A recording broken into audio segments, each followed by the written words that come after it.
Definitely.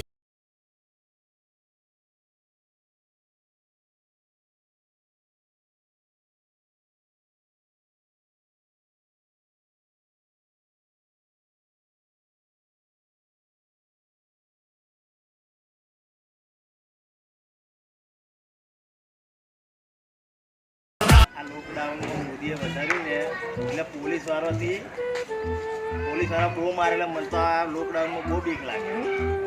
લાલ થઈ જાય બધું મારે કોરોના બોરોના કશું ના થાય. પોલીસની તો વાત જ ના કરે. પોલીસ તો મને ખીચાવ રહે. ખબર નહીં પડતી ટાઈમ બેઠો દુકાન બંધ કરવાની મોદી સાહેબ કીધું લોકડાઉનનું પાલન કરવા નથી આવતું. ચાલે હા બંધ કીધું હા બંધ કર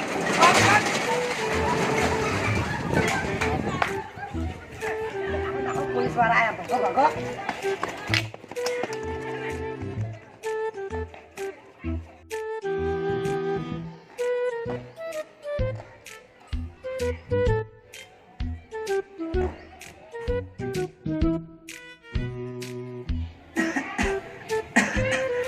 ડૉક્ટર પાસે જવું પડશે. ગરમ દુખે છે ચેકઅપ કરવા માટે.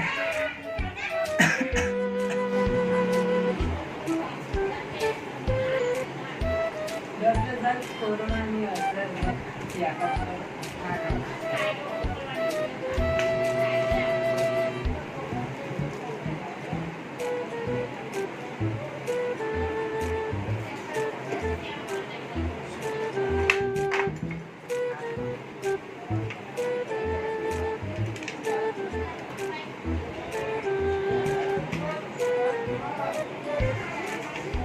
તમારો રિપોર્ટ સાંજે આવી જશે. સાંજે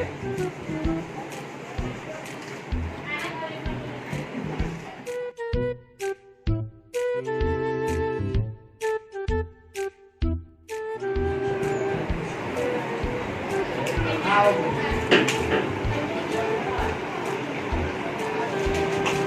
તમારો રિપોર્ટ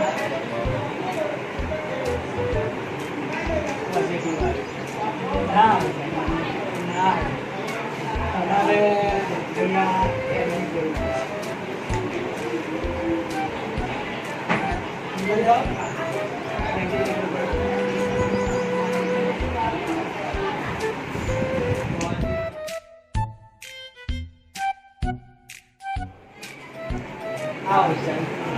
તમને ફોન કરીને મેં તમે બધા પેલા પૂનમભાઈના ફ્રેન્ડ છો ને? હા તો એમને કોરોના પોઝિટિવ થયું. મને જાણકારી એવી મળી કે તમે એમના ફ્રેન્ડ છો એટલે તમે યુથમાં ફરતા એટલે તમને પણ કોરોનાની અસર થઈ શકે. એટલે તમારે 14 દિવસ માટે હોમ ક્વોરન્ટાઇન થવું પડશે. તો જાઓ લેબોરેટરી રૂમમાં ચેકઅપ કરાવો અને ઘરે રહેજો. બહાર નીકળતા નહીં અને બધા ફેમિલી સાથે નહીં રહેતા. કોઈ એક રૂમ હોય ને તઈ રહેવાનું એટલે તમારાથી તમારી ફેમિલીને કોઈ નુકસાન ના થાય. બરાબર? એવું છે મિત્રો, કોરોના મહામારી પર આ અમારું પહેલું શોર્ટ મૂવી હતું. ખરેખર આપણા દેશમાં જે અત્યાર સુધી આ લોકડાઉન ચાલ્યું એમાં સૌથી મહત્વનો ભાગ હોય તો પોલીસ અને ડૉક્ટરનો. ખરેખર આપણા દેશ માટે આ બે વ્યક્તિએ જે કર્યું છે એ બહુ મોટી વાત છે.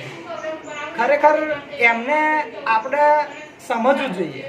એ લોકો માટે આપણે સેલ્યુટ કરવી જોઈએ.